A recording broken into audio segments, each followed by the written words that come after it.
agus Cadever Colleen a Forshake there in the Himmerhenson a Conida Corra co-score of Willis Air Harter Nocas Laton Cool agus an Tape Howell and Farkinchin on Tape Lina Elle Dairy Glish Count Elle all only Mert Conida Corcon Tosik them Kedor Le Tamil Cliffe.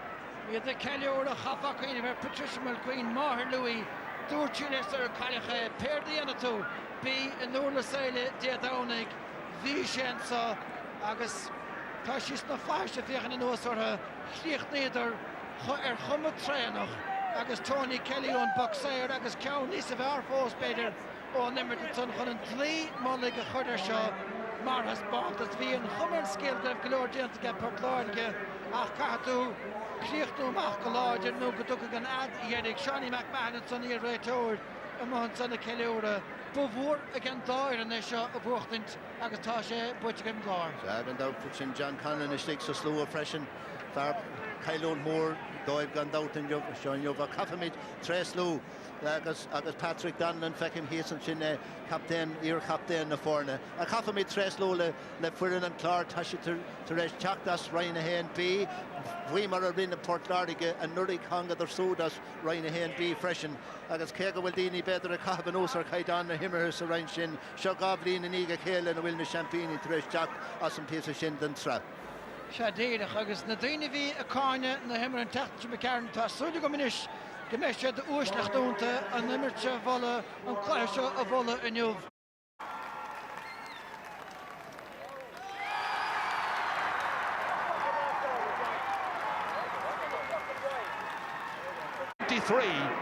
Waterford 2 goals in 19. You were 2 unreal teams out there that give everything. Like, we're under no illusions of how good Waterford are. And listen, that could easily have gone their way as it went our way, and I'd have nothing but respect the way they competed man to man out there. We'll take the win today. It's 1978 since we won our last league title, so we're absolutely delighted. In terms of the flow of the game, we thought we played well, but listen, we had some heroic performances all over the field, not least from guys who had to, as I said, bury their uncle and their grandmother, over the last couple of days. So very, very proud of the lads. That's the overriding emotion, I have to say. One thing I suppose we set out from the start of the year was to win every game, and I suppose the league was no different. I suppose when we were down in Division 1B, we set our sights in trying to win the league, and I suppose thankfully out there we did in the end, did it the hard way, but at least we did it, and it's over now.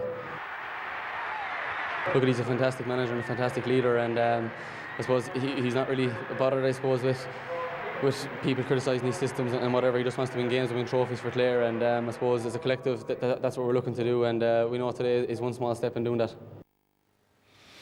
Well, absolutely. Excitement in the sun in Thurles. Another dramatic match, and this time, of course, Clare coming out the better side of it. And I suppose, gentlemen, the real thing here is, like, what a difference a week makes, because last week's game was very tentative and all that. Today had everything, scores, excitement, what the fans wanted. Absolutely, Michael. I think compared to last week, it was a game where there was lots of tactics employed, and the tactics got a lot of criticism during the week. But in fairness to both sides today, they went for it. I suppose the goal set the tone from an early stage. Yes. A fantastic score from Patrick Curran, and it was much better spectacle all in all. Oh, there's no question about that.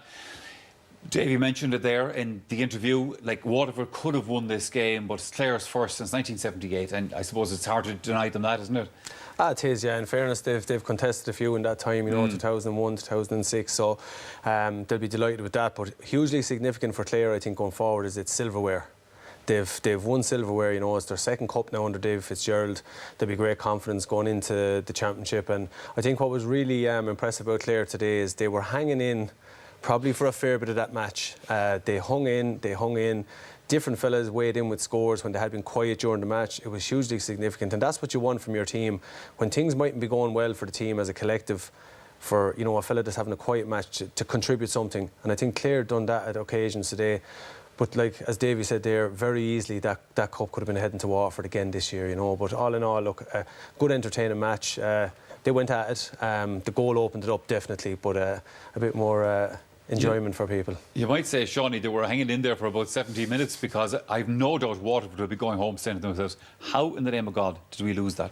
Absolutely, Michael. I mean, at different stages throughout the game, Waterford led by 6 points. Yeah. It was a regular lead, that gap, through the first half and through the second half. But as Eddie said, they showed great patience, they showed great awareness. And while, the tactical approach got criticism last week, today they stuck with that tactical approach. And as Eddie said, fellas like Garen Cunningham stayed very, very calm. Darragh Conan was hardly in the game in the first half and came up trumps and got 2 crucial scores, gave a great ball back to Colin Ryan at different stages. So they seem to trust what both managers are trying to do. In fairness to Waterford, they did the exact same as well. They stuck to their game plan. But just as an overall spectacle, in fairness, it was a much, much better game than last week. And in fairness to Clare, they came up with the scores and they counted in the end. Well, they did. And that was a critical thing about it, Eddie, that, you know, when things are tough, when your back is to the wall, for me there in the last 10 minutes, you know, Clare got some wonderful scores. And that's difficult to do when you're under pressure. Yeah, definitely. They were under the kibosh for a long time, and I think particularly when, you know, Austin Gleeson got a point there, maybe 10 or 15 minutes into the second half, they stretched it out to 6 points, and Clare just couldn't seem to eat into that. They get it into 5. But to be fair to them, they kept contributing. You know, David Reedy has been a revelation for me, every bit as good as Colm Galvin was. Colm was a little bit quieter today, but David Reedy is a hugely important player for Clare. When they really needed him today, he chipped in with a point. Shawnee said about Darragh Conan. Colin Ryan came in, made a contribution. You know, Podge got a point in the first half. And when you play a match that ends up being a point either way, of course, every score from minute one is hugely significant. You know, to win a free, to, you know, we were talking about it there today. Davy just before half time was shouting and roaring about one more score, you know, and Clare got that score just before half time. That's very important now when you look back to a match. 4 to 3, which is which was more manageable for them. Turned out that was exactly it, wasn't it? All right, time for us to take a break here on Alliance League Sunday. We will have more with the two lads here on today's big replay in Thurles. That's right after these.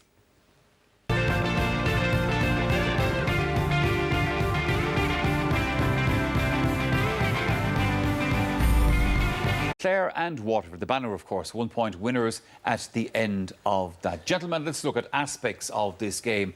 And I suppose one of the players who stood out very much so in today's game, he was the hurler of the year and the young hurler of the year 3 years ago, and he's still obviously not lost too much of his lustre. Yeah, he probably pipped someone else to man of the match with the last couple of scores, but Tony Kelly, you just love watching a guy like this in full flow. I think you worry that sometimes systems hide this fella for you, but it was great to see today. I mean, they started off with himself and Podge playing quite deep, which was probably a ply, carrying ball up the field. You know, a lovely bit of improvisation there by Podge, and that's a lovely score off his left, which is, you know, very strong on. You know, the energy he brings, you know, he had missed the entire league campaign. But look, it shows ill effects of it today. I mean, he got 90 minutes under his belt last week, but it was the timing of this run here was particularly significant. He got in behind the defence, and in fairness to Philip Mahoney, he stuck to his task very well. But what we want to see here is when we look at how short he has that hurl held. Obviously, a real good player will anticipate the would-be hook. Philip Mahoney does get a hook on him, but such is the power he generates in his wrists that he gets the finish. And then look, just when the match looks to be gone on him, up he pops, and you know, that's hitting the sweet spot. I mean, you look at the power he puts in that. It's all wrists. It's just a lovely little stroke of the ball. And to be fair, you know, this guy is only 22 years of age. He's back on song. You know, a couple of injuries, but he's going to be a significant player for Clare. I think the more Clare get him on the ball, last couple of seasons, I think with defensive, a lot of bodies around the middle, you know, I think last year against Limerick, it didn't allow him to get on the ball like that. But if Clare want him to have a big influence on the match, they need to get him in positions like he was today. But he was superb. There's no doubt about that. Waterford, obviously, Shawnee have their fine players as well. I suppose one of the problems with Waterford, with Austin Gleeson, is they don't know where to play him. They want to play him everywhere, if you like. It's a big problem, and they probably had the same problem a number of years ago with Ken McGrath. They're quite similar. They can play in almost any line of the field. I remember Ken McGrath one year playing full-back. And Austin Gleeson is that kind of a player as well. He's got fantastic ability.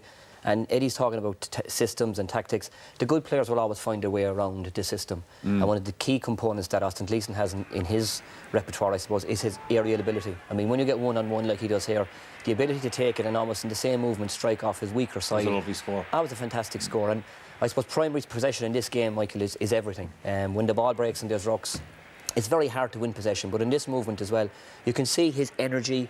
You know, he takes a chance. You know, it's a key component for any player. Take a chance, try and get into the best position. It looked like the chance was gone. He kept following the ball. Stephen Bennett here showed great composure, plenty of strength, got a lucky break, a little jab pick, and now comes out to Gleeson. And I suppose the other part of this here is that in this position, most forwards would probably try and shoot off their left, but he has that ability to flick back, and in one movement, didn't have to look at the post, slung it nonchalantly over the bar. So it was a fantastic score. And here again, just to show that it's not just all in the air, a lovely jab pick, took a heavy knock after from David Fitzgerald, but plenty of bravery, and I suppose they're the components for any guy in the air. Obviously, being a tall, strong man helps. Yeah. But going up there bravely, protecting the hand, plenty of guts and courage, and then be able to score at the end of it. He's a fantastic player, one of the best players in the country. And as Eddie said earlier, on another day, he probably could have been man of the match. He was that good. But I suppose obviously Tony Kelly stole it in the end with the scores, but a fabulous talent. Yeah. Well, the winning of this game, Eddie, was, as it would be when there's only a point in it, it's usually down to one or two key little things. And I suppose a lot of Waterford people afterwards would have been disappointed, and we could see them on the screen there complaining about a free that Clare got, and maybe a free that Waterford should have got just before that. Now, as I said, I know these one or two little things, but nonetheless, this sequence here where it went against Waterford and went for Clare. Yeah, I think it's a bit like the cornerback who holds a fella scoreless an entire match and makes one mistake and he gets the winning goal. So I don't think it could be hard on Diarmuid Cowan for this decision today. However, it does look like, to me, there's a good battle here. The game's in the melting pot, and to me it looks like there's a foul on Jamie Barron there. He gets pulled back. Clare turn it over. And to me here, there's very minimal contact with Tony Kelly here. I mean, I definitely say if I was there, I probably would have given the free the other way. However, you know, Clare had one maybe near the end, and this is superb, you know, pressure free from Tony Kelly. Yes. The winning score then, you know, I think Dave Fitzgerald caught a ball. He probably could have been blown and given a free for Clare at the end. So, look, it's very hard to be critical of a ref in them scenarios, and that's why the Waterford people were probably very disappointed going home today. Sure. How did you feel about it, Johnny? Yeah, I felt the same. I suppose at the time it did look like Jamie Barron was being impeded and he could have got a free.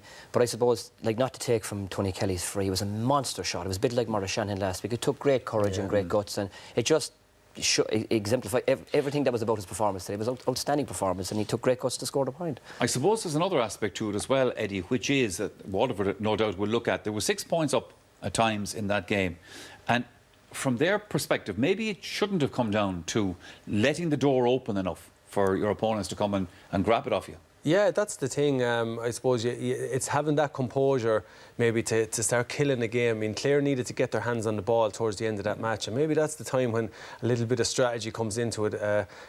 You know, a strategically planned injury can often come into play. So maybe little things like that really to close that match out. And maybe Waterford felt, look, we've done enough now. We have 6 points. And look, maybe just that extra score is what's really needed. And that's when, look, you probably want a really, you know, your leadership to step up, maybe someone, and just make sure there's no lapse in concentration, that we finish this match out, get another score, always get another score. Don't just sit back and preserve your lead, you know. Shawnee, we were talking there a few minutes ago about the skills of fellas like Tony Kelly and Austin Gleeson and all of that. Of course, teams want to play very, very rigid systems. They don't like giving away the ball cheaply. They want to do the best with it in every particular situation. Obviously, sometimes that can go wrong. Well, of course it can, Michael. But I mean, I mentioned earlier about the good players doing the right thing and the good players almost going against the manager in a small way. I mean, if managers want to go tactical and they want to almost program you, you've got to have the courage to do the right thing. And I suppose at times today, you felt that maybe in this instance that, I don't know, like, and I would be against it, but Tyg the Bucket, he probably could have gone back to the goalie almost there. I would be completely against that. But just a little bit of composure. Here again, they seem to be almost obsessed with the system to go into traffic. And here, Conor McGrath, just a bit of cuteness. Great corner forward play, waited for the mistake. So what I would be encouraging, I suppose, is, yeah, absolutely, I think the tactical play is crucial. But here again, Eddie, it's very hard to almost see, even though Pat O'Connor had a great game, what he was trying to do, to be honest. Yeah, it's a hugely ambitious ball across the air, and to be fair to Patrick Curran, he stays very composed, times the pass, and Patrick O'Connor gets probably lost in trying to atone for his error and forgets about, you know, Jake Dillon in there. But like as Shawnee was saying, this is the danger with the system, because I think what we've seen now is players are almost, the instinctive chip is taken out and the system chip is placed in, so they're conscious of that system, and maybe their instincts is telling them drive the ball the length of the field. And I'm sure there's a lot of people in the stand saying today, probably giving out about Patrick O'Connor, saying why didn't he put that at the other end of the field? But he's sticking to the game plan. As it turns out, they got over the line, but people will be quick to point out that, I will say though, it was the one thing you're always told as a young lad, never go back across the goal. He was a fair bit out there, but it was a hugely ambitious pass, and he got punished very severely. But he did atone for it later on in the match. He went up the field and got a great point for Clare. I was outside a dressing room in Croke Park years ago, and I could hear the crack going on inside, and I could hear one of the players shouting at the manager. Listen, he said, we did this your way in the first half. He says, now we're effing well doing it our way. Yeah. Anyway, listen, lads. Eddie, you want to talk about something else apart from just today's game and aspects of things, which is, tackles and fouls within the game that the